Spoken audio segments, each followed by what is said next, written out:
Egunon, resulta a veces la política internacional algo sorprendente y difícil de comprender en las bases ideológicas y políticas que se establecen, con la concurrencia de circunstancias como por ejemplo que Perú retira el reconocimiento de la República Árabe Saharaui Democrática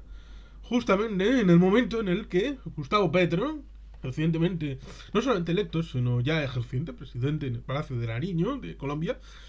presidente de la República ahora bolivariana, República Bolivariana de Colombia, ¿no? A semejanza de su hermana gemela, la República Bolivariana de Venezuela, por la espada de Bolívar, ¿no? Apareciendo en la ceremonia de investidura de Gustavo Petro, pues digamos que ha establecido la idea de la incorporación de relaciones internacionales con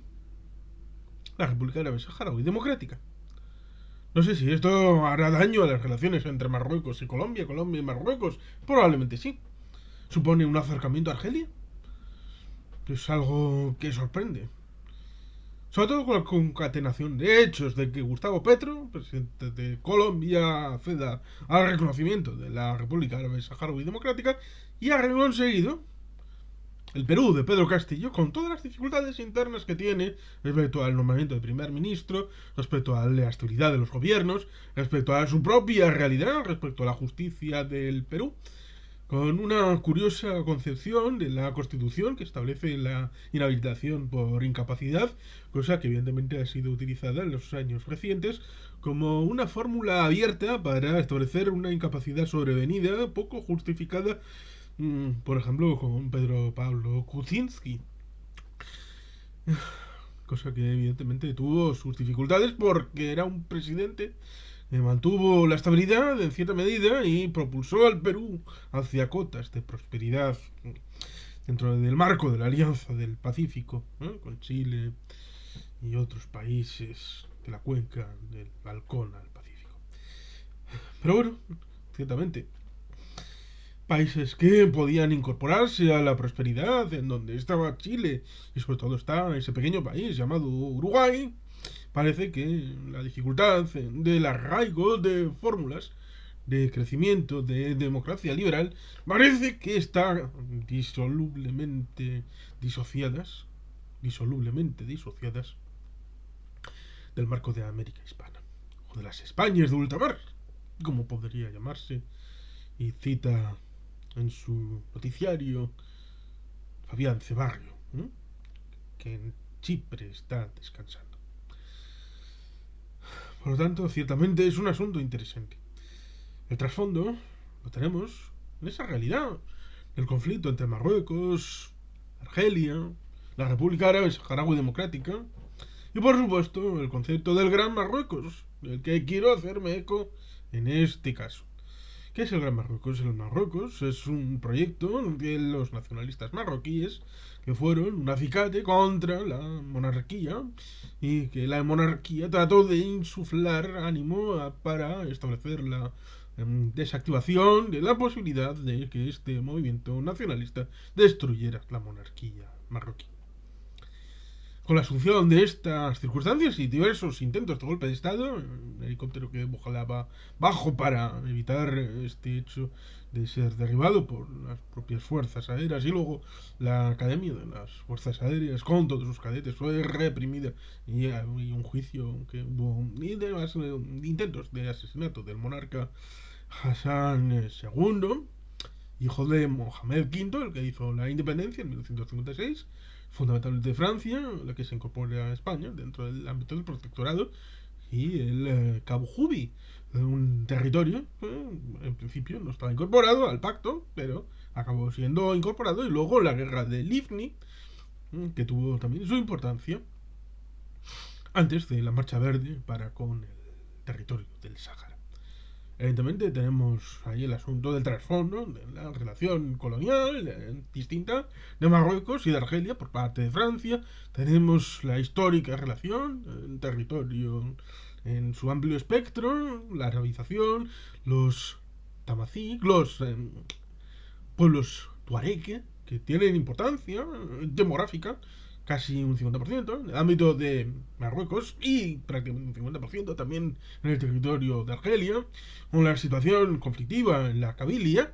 la zona entre Orán y Argel, actualmente, tratando de ser explotada por Marruecos en un sistema que acabó siendo, en la Guerra Fría, orientado a la alianza precisamente con la Unión de Repúblicas Socialistas Soviéticas, en un marco marxista-leninista de partido único prácticamente hasta el año 1991-92, y cuando se establece una democracia pluripartidista, viene el Frente Islámico de Salvación, que fue vetado para la segunda vuelta porque había ganado la primera, como establecimos en un vídeo en este canal. Y luego acabó derivando en una guerra civil entre el año 92 y el año 2002, cerrada un poco en falso por de las Bouteflika, de reciente fallecimiento, en un sistema que evidentemente están tratando de sobrevivir a ese longevo director de orquesta. Evidentemente Marruecos ha tenido un hilo conductor que es la monarquía. Hassan II, hijo de Mohamed V, luego su hijo Mohamed VI y el futuro Hassan III, que heredará el reino de su padre, muy malito en lo sanitario y que cualquier día puede dar la sorpresa de tener que trasladarse al otro barrio con las huríes del profeta Muhammad. Porque es cabeza de la de creyentes, ¿no? En principio heredero de la estirpe del profeta Muhammad, ¿no? Como monarca o sultán de Marruecos, dinastía alauita. ¿No? Es una cosa curiosa, interesante, el asunto de la herencia. Hay una serie de 5 vídeos de Caspian Report en donde se establece el origen del Islam y es muy interesante el verlos. Siguen allí en el canal, en lista de reproducción de 5 vídeos. 5 vídeos están en inglés y es muy interesante. Ciertamente se ha interiorizado por Francia y por España la idea de que atacar a la monarquía marroquí puede desestabilizar el proyecto global de Marruecos. Si la monarquía cae, Marruecos entrará en una guerra civil. Entonces hay que darle cierto tiempo un beneficio a la monarquía marroquí, una victoria política, como por ejemplo fue la victoria sobre la República Árabe Democrática Saharaui en la Marcha Verde, pero no fue suficiente hasta el punto de que luego, hasta 1991-92, hubo una especie de guerra sorda, luego una tregua. James Baker fue uno de los enviados de la ONU para el asunto del Sáhara. Estamos hablando, curiosamente, de que estamos de un periodo en Javier Pérez de Cuéllar, que era el secretario general de la ONU y era peruano. Por lo tanto, es interesante el asunto de la retirada, del reconocimiento, quizá cerrando un círculo que abrió Javier Pérez de Cuéllar en ese periodo en el que de una guerra se estableció una precaria paz. La idea de que podía establecerse un censo basado en el de España, en el año 1974, en donde era una provincia más, como Cuenca o Guadalajara, que tenía su representación en las cortes orgánicas franquistas y todo esto, pagaban impuestos, tenían el carnet de identidad. Establecer la idea de que podía establecer un referéndum acerca de la autodeterminación del Sáhara, cosa que está todavía a su judice. Precisamente un asunto que el propio Pedro Sánchez Percastejón, en un giro copernicano, cambió una carta, en principio escrita originalmente en francés, para la forma de reconocimiento del Sáhara como un hecho autonómico, lo cual es curioso porque el hecho autonómico para el Sáhara está venido considerado respecto a la idea de las comunidades autónomas surgidas en el ámbito del Estado español después del ámbito de la transición del año 1978, 79, 80. Esa es la idea para otorgar un marco de régimen de autonomía para el Sáhara Occidental. Por lo tanto, si se establece la idea de que la opción más viable es una autonomía dentro de Marruecos, es una carta que le está dando España a la monarquía marroquí, que sin embargo no la ha asumido porque el proyecto del Gran Marruecos consiste en el territorio actual del Reino de Marruecos con la incorporación del conjunto del territorio del Sáhara Occidental, la incorporación completa del territorio del Estado de Mauritania, completa, tragárselo entero, y una parte del Estado de Mali, la parte norte. Hablamos en su momento del 10º aniversario de la declaración de independencia de la Azawad en 2012 y de la reincorporación de parte de ese material humano al ejército de Mali, debido a una serie de acuerdos con los Tuareg, y evidentemente también parte de Argelia por la zona fronteriza de Tinduf, que hubo una guerra que se llamó la Guerra de las Arenas entre Argelia y Marruecos, que fue dolorosa, pero alejada de cualquier núcleo poblacional próximo. Por lo tanto, formalmente la guerra ya la tuvieron, y una desconexión de dos países que serían complementarios, porque lo que al uno le falta, el otro lo tiene, y viceversa, por lo que podrían ser nexos con una población pues, parecida. Pero, digamos que la diferencia de evolución, tanto en lo político y lo geopolítico y lo geoestratégico y del ámbito de papá y mamá respecto a Francia y luego la Guerra Fría y la evolución pro Unión Soviética de Argelia y pro Estados Unidos de Marruecos, recordamos uno de los primeros acuerdos internacionales que aún pervive, además de evidentemente entre Portugal e Inglaterra, el de Estados Unidos y Marruecos, el sultán, que fue uno de los primeros en reconocer la independencia de Estados Unidos en el final del siglo XVIII. Por lo tanto, la historia se enraiza junto con la regulación propia de los tiempos. Y en la Guerra Fría mantenemos este conflicto abierto con una frontera que sigue cerrada entre Argelia y Marruecos, y por lo tanto parece excluyente, evidentemente, el hecho de reconocer a uno o reconocer a otro. Si reconoces a la República Árabe Saharaui Democrática, entonces estás excluyendo la posibilidad del reconocimiento de Marruecos, cosa que en principio excluyó a Marruecos de la Organización de la Unidad Africana. Pero luego, regando el dinero de Marruecos por el mundo africano, Marruecos acabó siendo aceptado en el ámbito de la Organización de la Unidad Africana, cosa que está relegando poco a poco al olvido a la República Árabe Saharaui Democrática y al Frente Polisario. Parece que el tiempo del Polisario terminó. Parece que los apoyos internacionales se le están agotando y que las circunstancias del legitimismo no sustentan única y exclusivamente las posibilidades de una República Árabe Saharaui Democrática como Estado internacionalmente reconocido. Porque el caso es que, por mucho que haya un cierto reconocimiento por Gustavo Petro y la República Bolivariana de Colombia, el ámbito de Perú es absolutamente radical. Porque no solamente establece la ausencia de reconocimiento, sino que establece cualquier ausencia de relación directa con la República Árabe Saharaui Democrática. Por lo tanto, el tajo es absolutamente increíble. Es absolutamente imposible que pueda establecerse comparación entre la violencia de un desreconocimiento del de Perú con el posible reconocimiento formal de Colombia. Por tanto, veremos de dónde se inclina la balanza. Sí, por el soft recognizing, el reconocimiento suave de Colombia respecto a la República Árabe Saharaui Democrática. En esta idea, parece más ligada a la idea de como ahora el nuevo gobierno de izquierdas de Colombia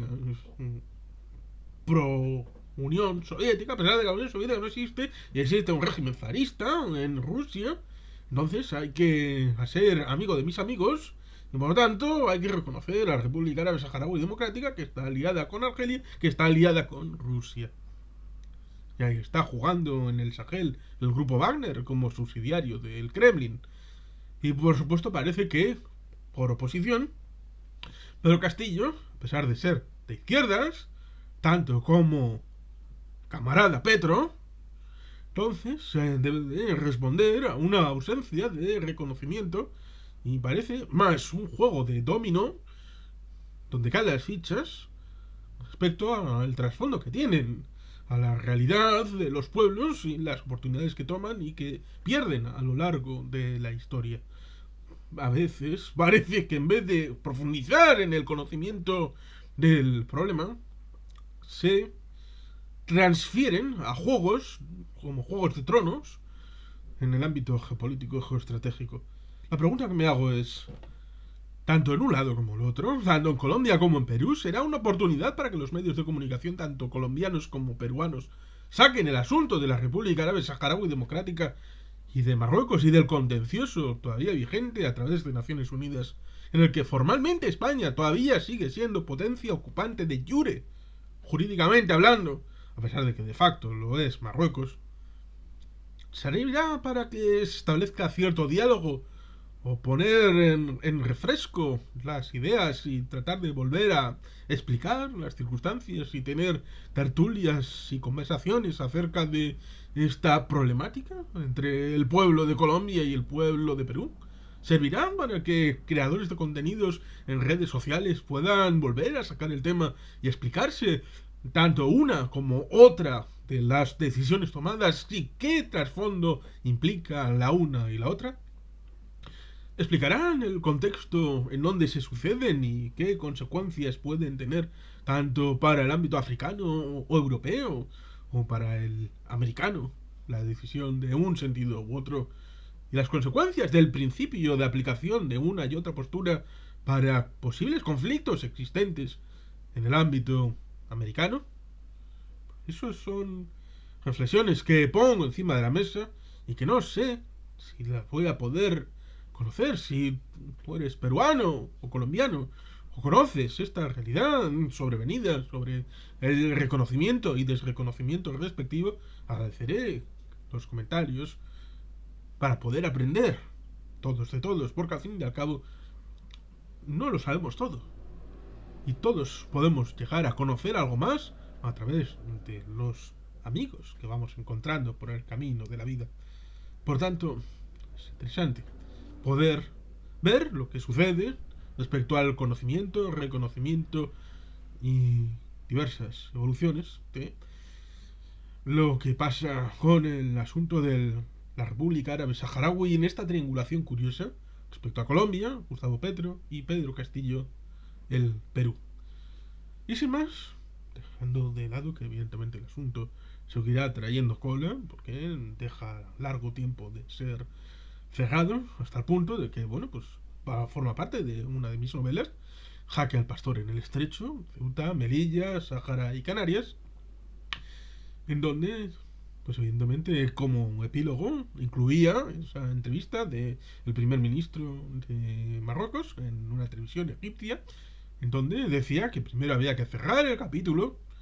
del Sáhara, cosa que evidentemente no decía, pero añado yo que es un asunto de este rey, de Mohamed VI, para poder abrir el capítulo de Ceuta y Melilla, que es un capítulo destinado a ser el eje del reinado de Hassan III, el heredero.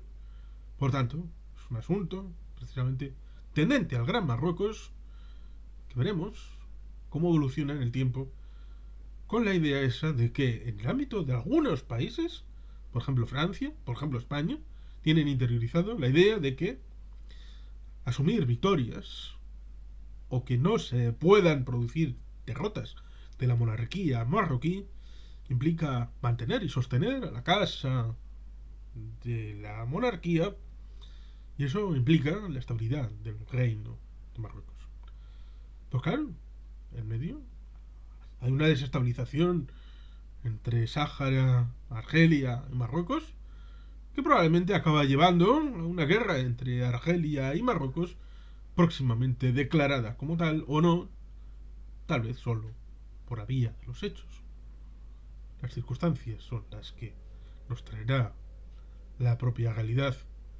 Y sin más, es que ricasco, agur probat, Betty Helpian.